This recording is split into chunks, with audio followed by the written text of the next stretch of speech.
Hey, this is Adam Mitchell, and you're listening to the Shout It Out Loudcast with Tom and Zeus. Rock on.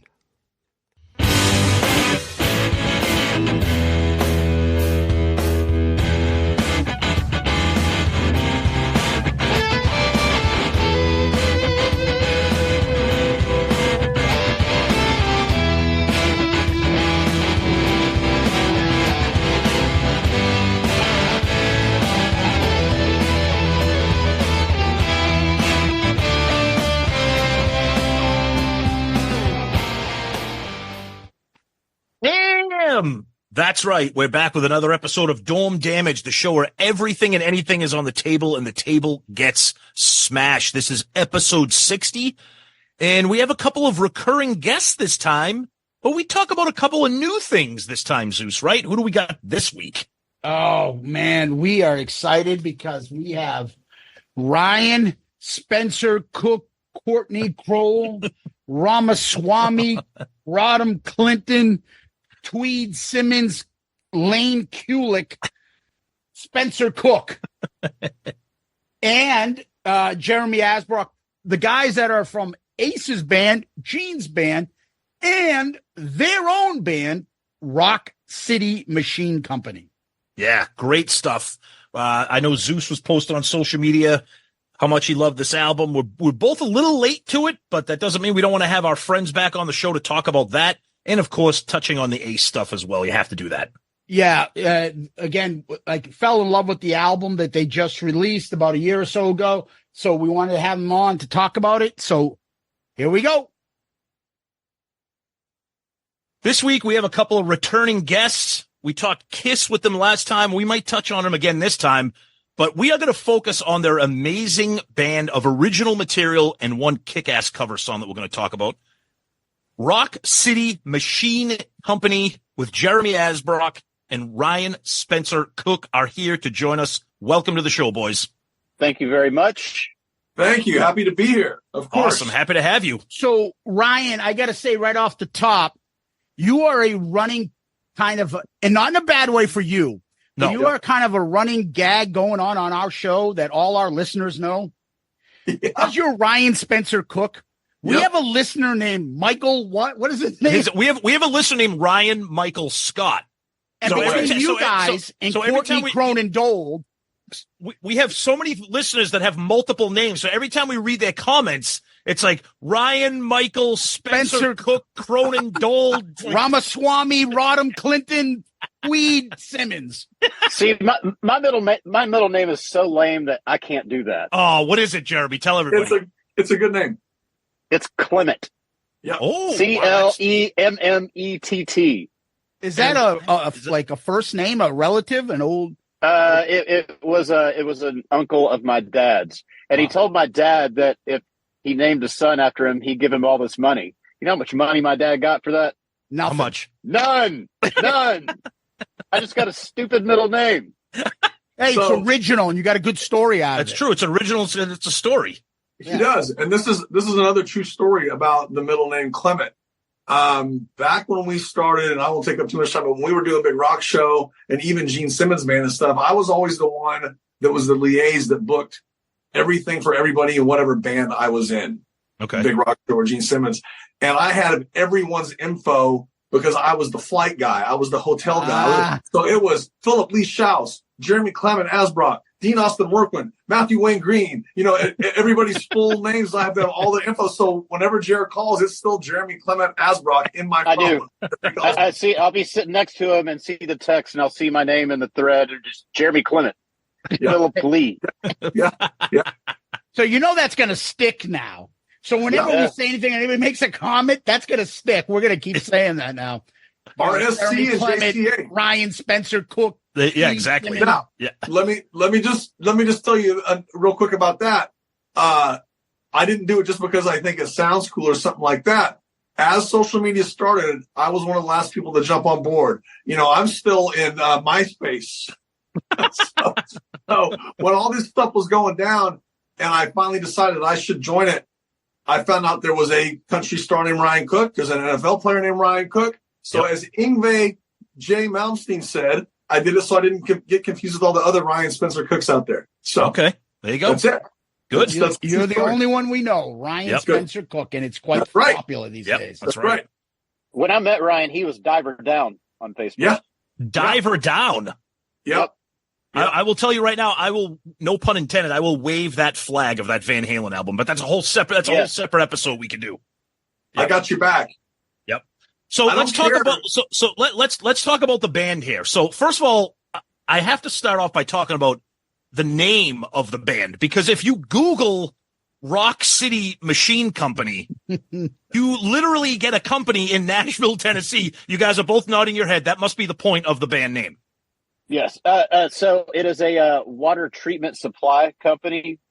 So before downtown Nashville became all hotels and condos, there was a building that they had a building down there, and at the top of the building it just said Rock City Machine Co. Like, man, that would be such an awesome band name. It is. And then 15 years later, it turns out I was right. Yeah. But I absolutely stole the name from that place.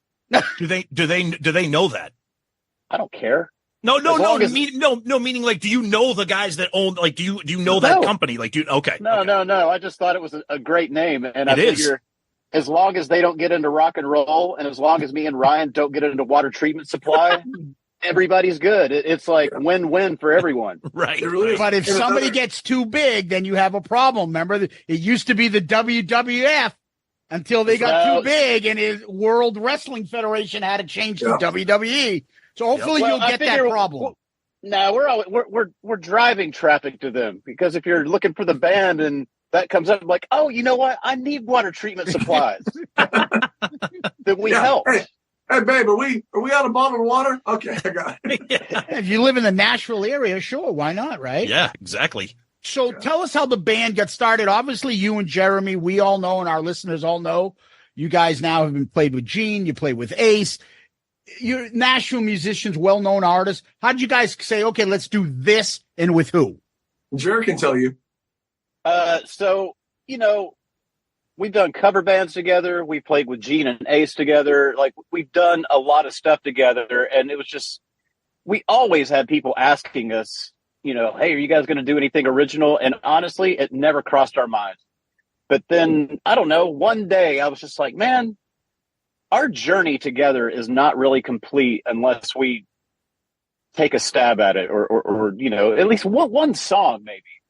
And I was driving to Ryan's house and I just kind of threw, man, you think we should do this? And, he had been managing Marty Frederickson's studio for years. And, we had Lindsley Records always offering to help us make the record. And it was just like, sure. And then he took over, and Ryan, take over. Yeah. And it was Marty, we talked to, because the one thing was we'd all made records with different people and toured with different people and done all that.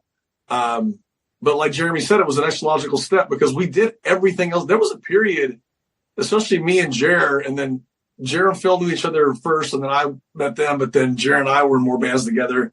But point being, there was a better part of a decade, 10 or 11 years, where the three of us were together all the time.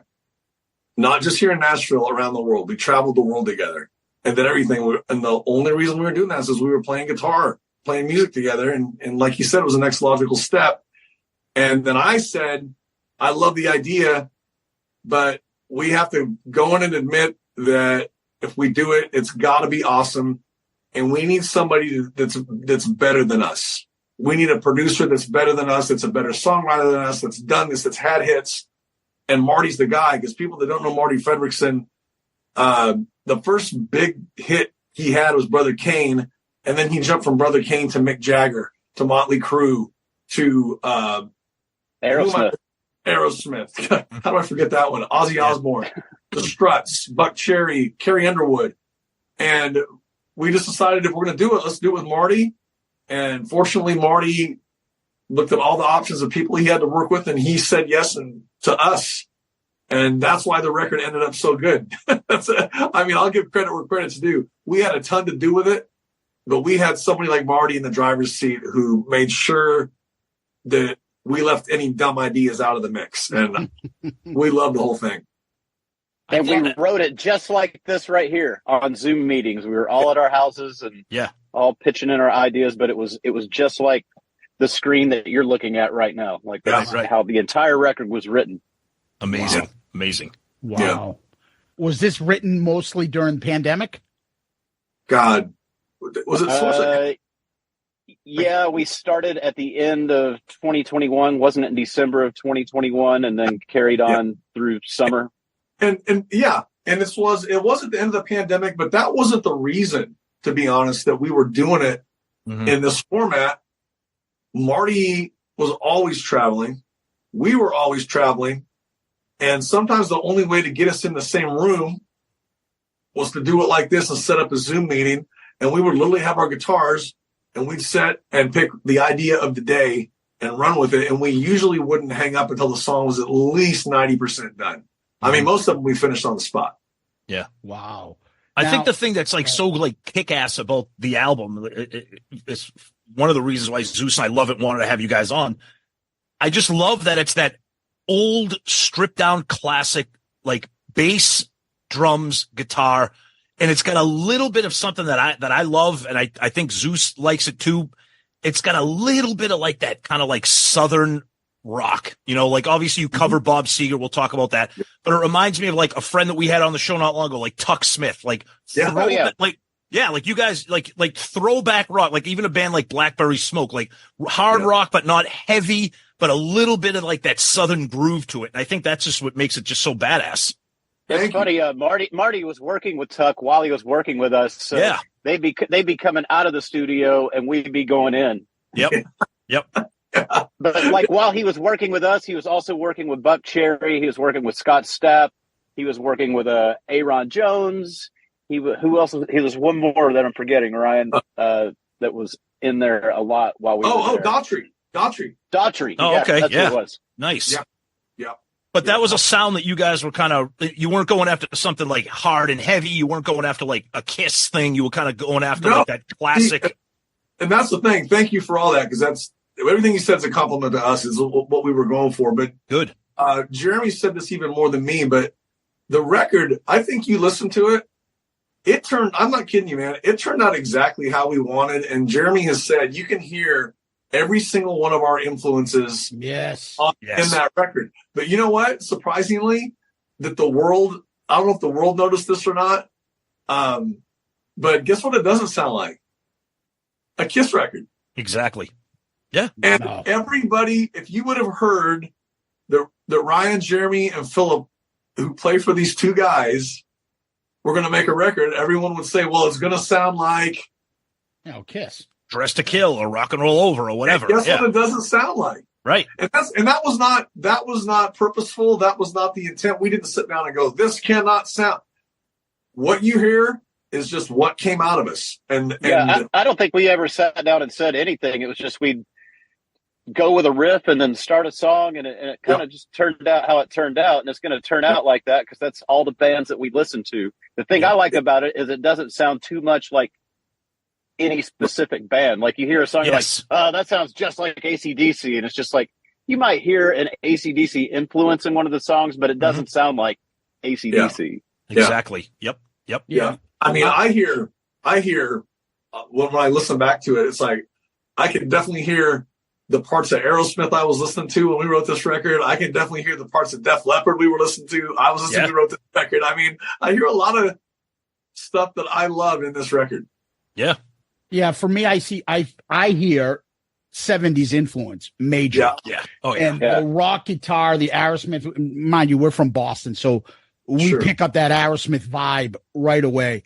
And it's not just, it's hard to explain because I'm not a musician to be able to articulate it like you guys. It's just the groove, the vibe.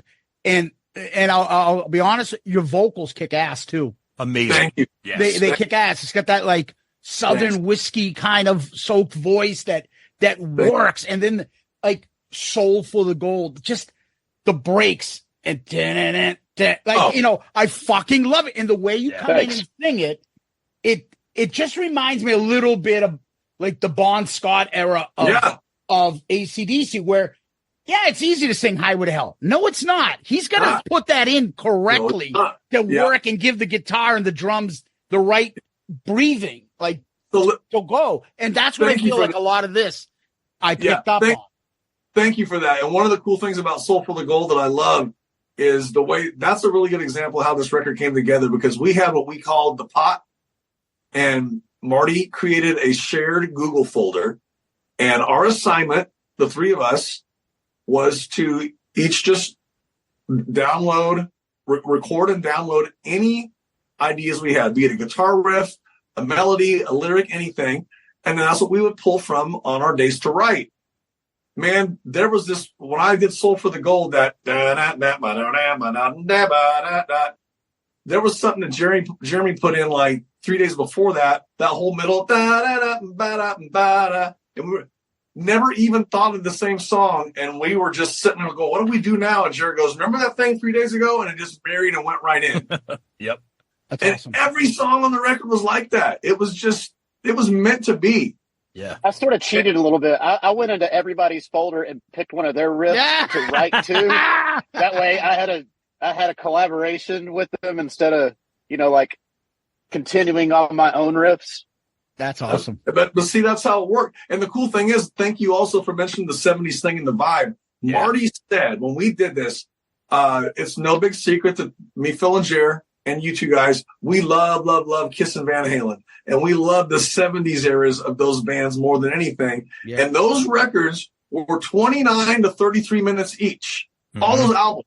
Yep. And Marty said, when we make this, let's make this like we're making vinyl. Side A and side B. And we're like, is 8 songs too few? And he's like, fuck no. Yeah. He goes, let's do big fat grooves on 180 gram and it's going to sound great. And that's how we ended up with 8 songs on that record. And we had it planned as side A and side B. Yeah. I'll tell you something funny. It times perfectly my daughter's commute to her high school. I drive her in the morning. I start it, no shit. I swear to God, can't stop the train, and Fall in Love wraps up, and I have about 30 seconds left. I've been timing it. It works. And what the thing I wanted to say to you guys is the album came out. Yeah, we know Ryan and Jeremy and Phil. And okay, it's out there and stuff. I got on this late.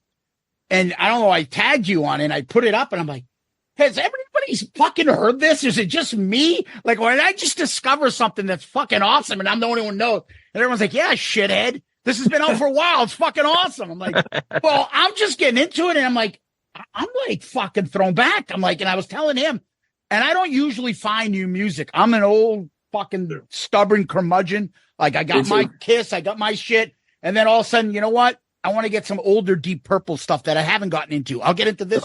Like, I'll find great artists and I'll go backwards.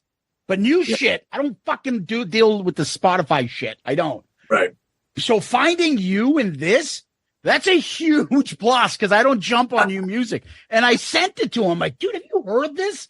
Like, you gotta fucking start listening to this. This is fucking awesome. And of course, I had to run out and get the CD. Yeah. I need a physical product. And I want the artist to get something, not a penny for my 10,000 listens. But I mean, I got on this a little late, but a lot of our listeners, everybody that I know, all full of praises. I mean, I fucking love it. I can listen to this. There's no skips, nothing. Just good time rock music. Put it in the car, and next thing you know, the fucking album's over. That's when you know you have a great album. Like, thank you very much. And it's never too late.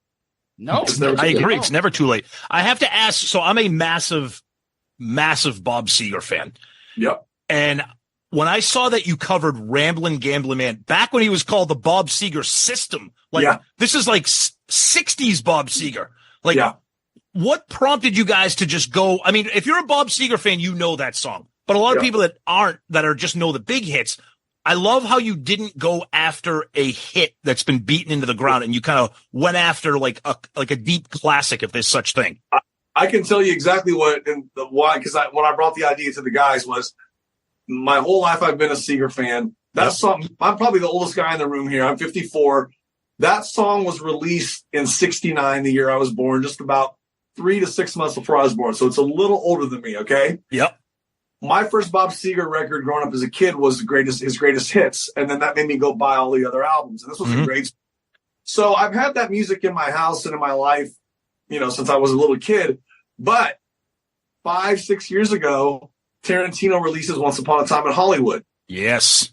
And the soundtrack to that movie is fantastic. It's based in Los Angeles, and I watched the movie and I see where I lived and where I ran the streets and had so much fun. I'm like, oh, that place and that place. And I know that guy. And they're playing all the old radio stuff from the Real Don Steele. That's one of the songs that Brad Pitt's listening to when he's driving. And I was like, yes. And I was in the theater. And I was like, yep. I was like, holy shit, this sounds like us. Yep. And I thought of Phil playing bass. I thought of me singing it, kind of that throaty. I thought of Jerry. Bob's is real keys heavy. Yeah. And I was already thinking to myself, how can Jared chirp on guitar to emulate that? Because we weren't going to put any keyboards in it. Mm-hmm. And I had my cell ready for the guys. I got on a call and made them both be on the call. And I was like, you'd be great on guitar. You'd be great. I can sing the shit out of this. And it was like a pitch that was way too long. As they were like, cool. Yeah, that was the easiest yes. Like his voice, I already knew it was going to be perfect for that song. Yeah. Like, it was just like, you're right. Yep. I'm like, that's it. And then something you said earlier, thank you, about the vocals being, as much as I love hearing myself sing on this, there's a thing that me and Phil and Jared have together vocally, the harmonies we do. Oh, yeah. It's like horns. Yeah. Summer Song is like that. Ramblin' Gambling Man's like that. We just sing really well together. And that's one of the ones where it just pops. Yeah, the callback on that is fucking fantastic. Yeah. I love that. I love that you just brought up Summer Song, because what a hook of a friggin' song. And like you said, the harmonies of that. And I love it too, because the lyrics in that song, like it's just I feel like you guys are smiling as much as we are while you're singing it as we're listening to it. The lyrics, the story you're telling of just chicks on the beach, like drinking and having a good time. It's literally a summer song. And I just think it's fantastic. And your vocals, like you just said, you were talking about the harmonies that you guys have in that chorus. Like, what a hook. It's terrific. Thank you. One of the funniest things that'll embarrass Phil, that's really, really cute, and he's not here to defend himself, is we wrote that song via Zoom. That was the first song we wrote. Yep. And Marty, because we had we know what to say. Marty goes, Summer Song. And we were like, okay. So we started singing that, just singing the chorus, repeating Summer Song. And then, Stream Bikini, spinning heads around. We're like, okay, I see where we're going here. Yep. And we got to the part, and I can't remember right now because I'm on the spot. But it's talking about the girl she's having, and then it says she's having sex on the beach. Sex on the beach. Yes. Yep. The drink. Yeah. There was a good minute that Phil really thought this chick was banging on the beach. Yeah, my kid, when in the car ride hears that part, she did bring that up to me once. What are you listening to? I'm like, it's an actual drink, honey. It's the drink. It's the drink. Yep. I love it. That's perfect. Awesome. But you're right about that Tarantino movie. They also had a version of Hush on there when he gets in the car. Oh, yeah. And he goes down that long winding road and Hush is playing. And maybe go back and pick up that Deep Purple CD right off the top. Yeah, absolutely. That's got some great scenes when you get the right music, it just works. And this album is great to crank in a car ride. And thanks. Yeah, it's just fantastic. Have you guys gotten to the point where, I know you're helping with Ace right now, but is there any chance of just going out there and doing a bunch of dates in the future on this? We'd love to.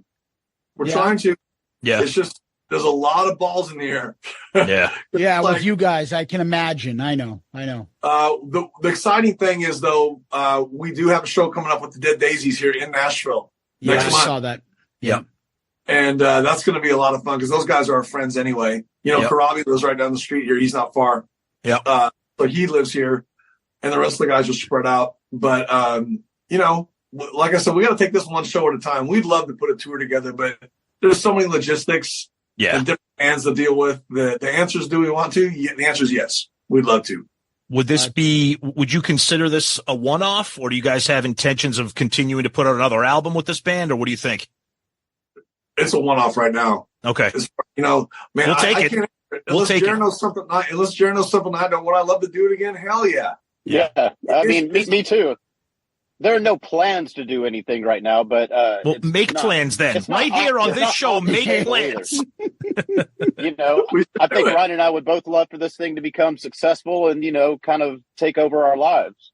Yeah. But right now we're just like concentrating on, you know, elevating this one and, you know, trying to get out there. You know, the thing is, what people don't understand is, and I know you two guys do, but a lot of people don't, is like, well, just put it together and go play places. Yeah, I know. Right. Yeah, we've had these conversations with people. We know it's a lot more. It's not the old days. There's a lot to it, and it's tough to do this stuff right now. It is. It sucks because it's, you know, and the thing is, it's like it takes a lot of people to do it, and it takes a team, and you just have to get people. Everybody that we know, we're all involved in so many different things. You can't get everybody to quit what they're doing at once to do this one thing. So yeah, exactly. We'll work on it. We're just glad you like it. We love it. And again, we're not blowing smoke up your ass. I mean, I fell in love with this fucking thing. So it's I'm great. Like, I gotta get more people to start paying attention to this. This is please. Oh yeah. So for us too, I'm thinking like our listeners are all, you know, right up your alley. It's the Kiss fans and stuff. And this fits right in there perfectly with them. Maybe you should just tell Ace the show starts at 8 and you guys get on at 7. Hey man, that's not a brand new idea. I'm gonna be late anyways. Who gives a fuck? We would love to just be the support act. I was going to say, you guys can open up for Ace. Just have Rock City come out and play 4 or 5 songs, and then Ace comes out. There you go. Oh, shit, we can play the whole album, man. We'll be done in 28 well, minutes. that's true, too. It's only, that's true. It's only a few 8 songs. Yeah. The cool thing here in Nashville at this show coming up is because most people do know us because of Gene and Ace, we will do the whole record. Plus, we're going to throw in a couple extra songs because we have time. And that's great. You know, that'll be exciting. That'll be fun.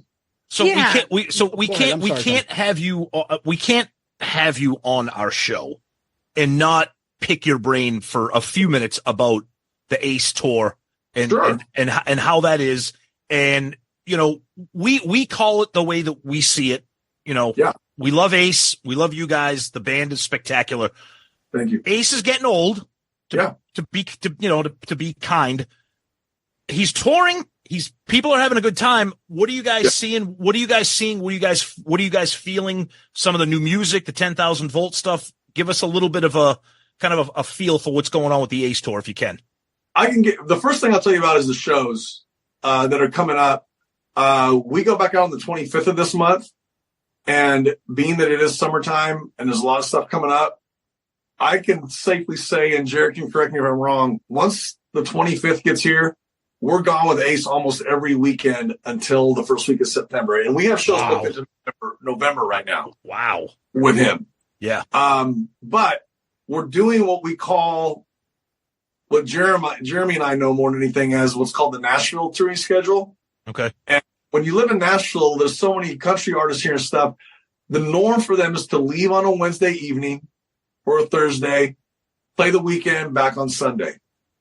And that's kind of the way we're doing with Ace now, where we're gone each week. We're home part of each week, as opposed to a proper tour, the way things used to be when you would just get on a bus and be gone for 2 months. Right. I don't see that happening with us anymore. Okay. Ace has already said, look, man, I want to do 2, maybe 3 shows a week, go home, recharge, 2, 3 shows a week. Go. Now, I'm not saying we'll never do a full tour, a bus tour again like that, but between now and September, it's a weekend warrior thing. Nice. And you know, I'm happy with playing every week. I mean, if it was up to me, I'd play 5 nights a week. Yeah. I would love it. I just want to be gone. I want to get on a bus and be gone. Yeah. But it's not our band. Right. And if he wants to do 2 or 3 shows a week, that's what we're going to do until he says any different. Yeah.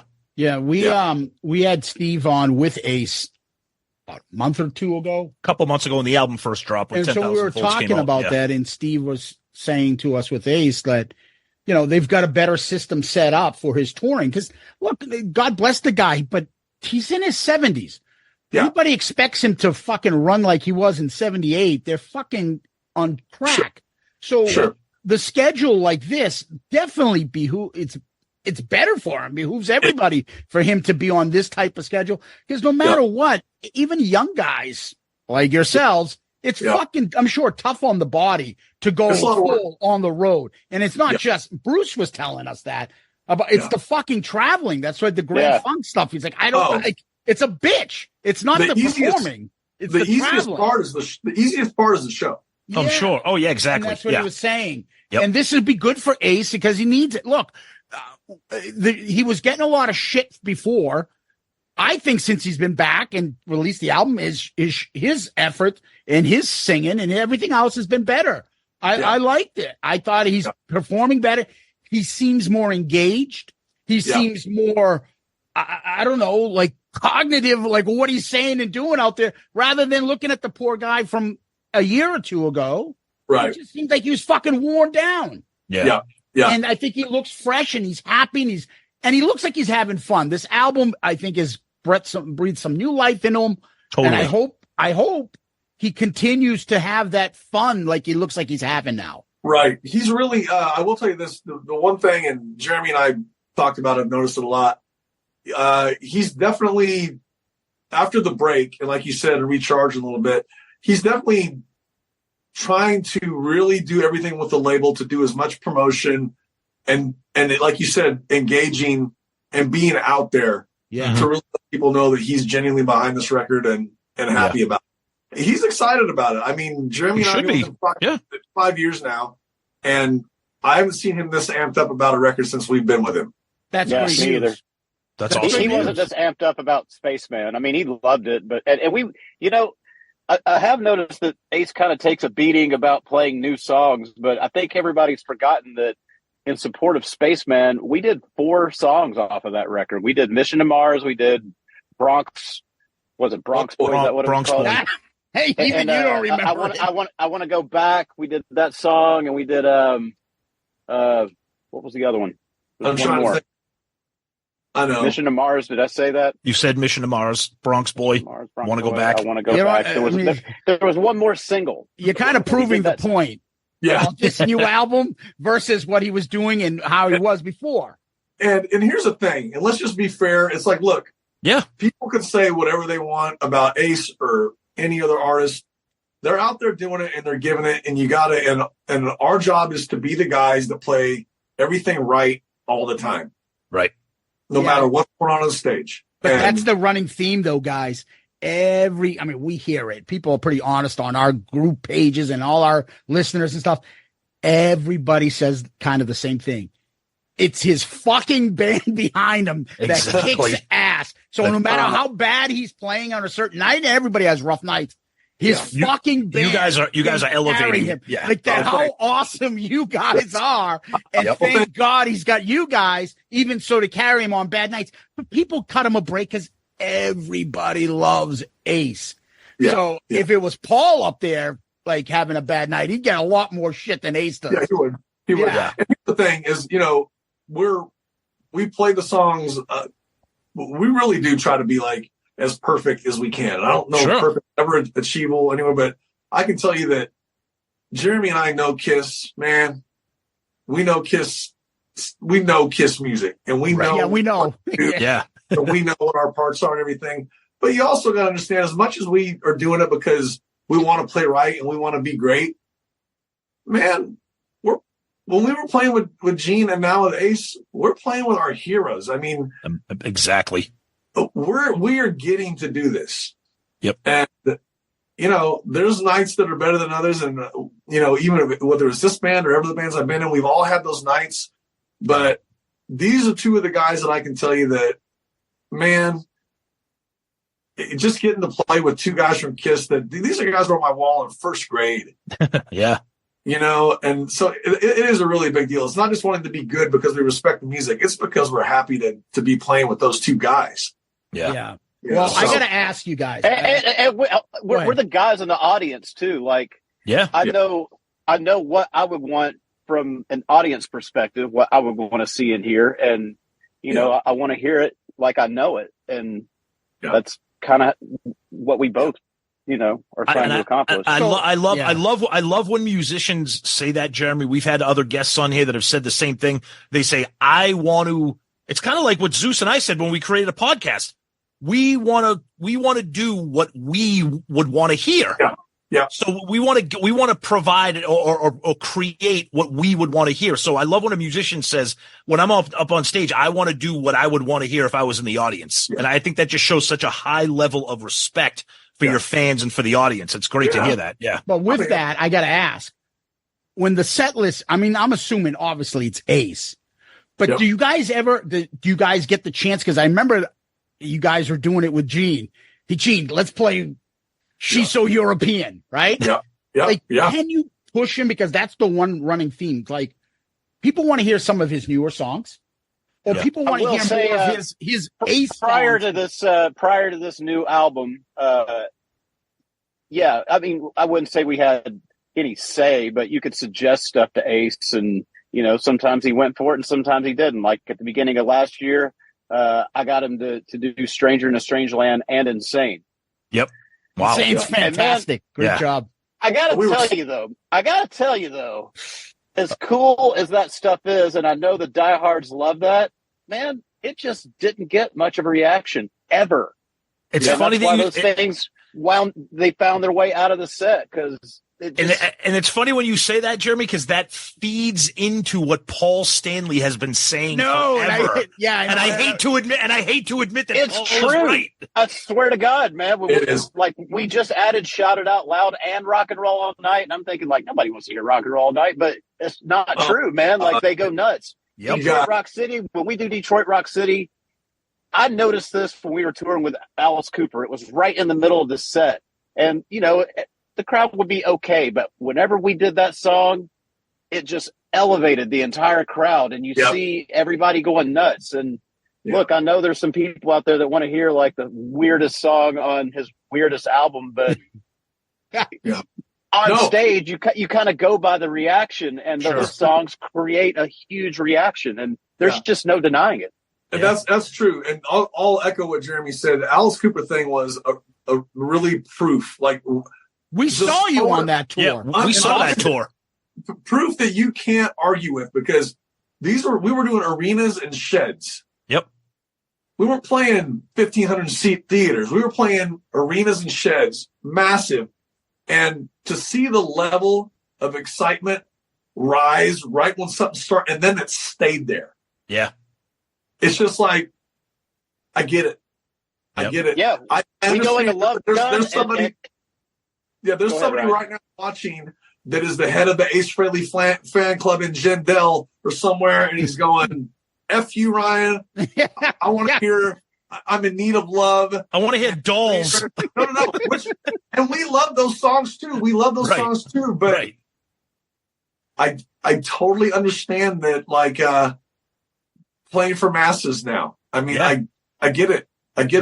It's true. And like even the smaller shows that we do, there's a lot of kids there that have never seen Ace. There's a lot of wives and girlfriends who know certain songs, but they don't know the deep cuts. Like we have most of our audience is not Ace's longtime diehard fans. Those people are there, but when we'll go into Love Gun and the crowd goes crazy, and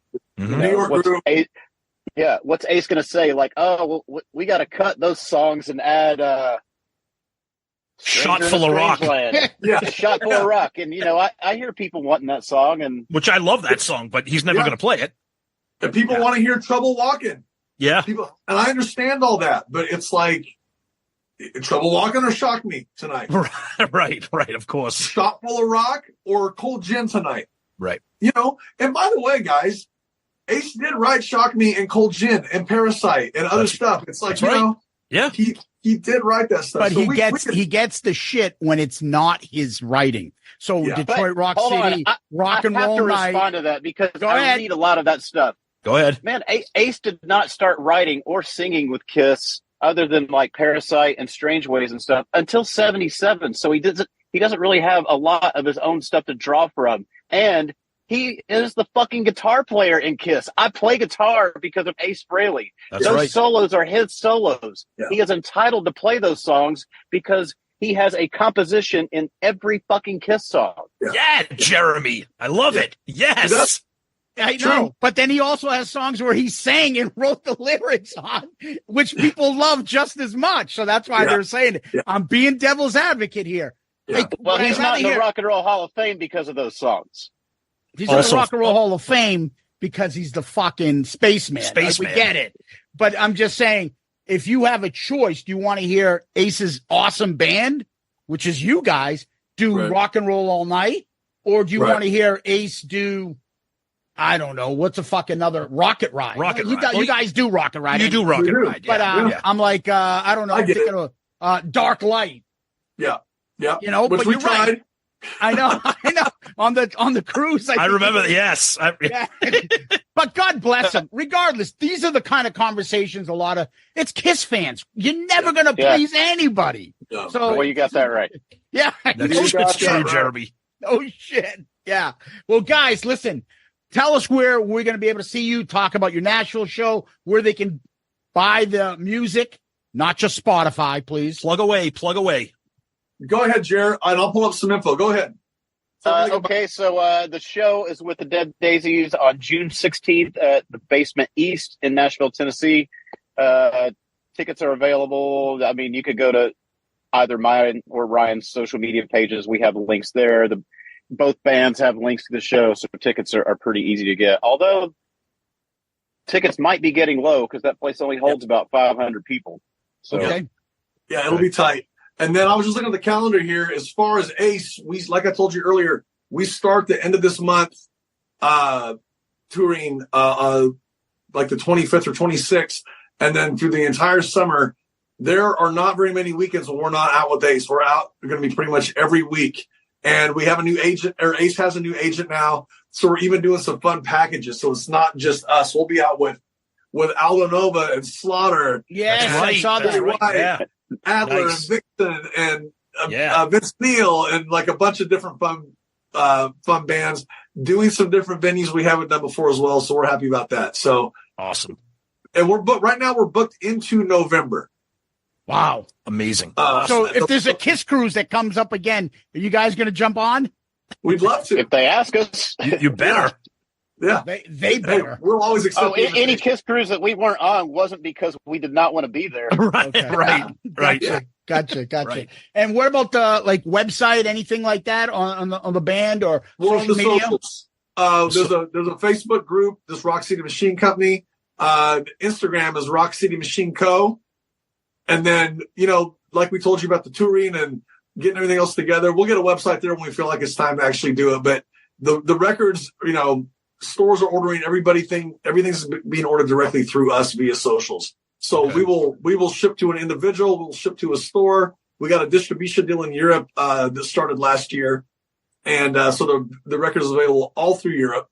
Well, good, because I need a copy of it on vinyl, and I can't find it on Lindsley Records because I think it's all gone now. It is. So everything is through the Rock City Machine Co. on Instagram or on Messenger to either Jeremy or I, and I will personally fulfill all the orders. So we're still selling it. It's happening. Beautiful. I'll make sure that you guys get vinyl copies of the record. Don't send me a vinyl, please. I don't want to start vinyls again. Yes, I fucking wasted all my money. You can send it to me. Getting CDs in the 90s. I'm not going back to vinyls. I'll get him into it. I'll get him into it. No, we're good. I'll get him into it. But guys, thank you so much. Again. Oh, you're welcome. Always love thank you for having us. And thank you. It's a blast. You guys rock. Ryan, Spencer Cook. That's right. Jeremy Asbrock. Rock City Machine Co. and Ace's band. You guys are amazing. Thanks so much for spending some time with us and just having a great conversation. Thank you, guys. Rock. Good luck, guys. We'll see you. Tom, that was Ryan and Jeremy. What'd you think? Great guys. We love having them on, talking music, talking Kiss, learning about their band. We love the album. It's great. Good old fashioned classic rock and roll. And of course, getting into the weeds with a little bit of the Ace stuff, getting a little heated perhaps about the set list, but that's what we love to do. The set list always gets people heated. So great guys. We love them. And it's always a good time when they're on. Yeah.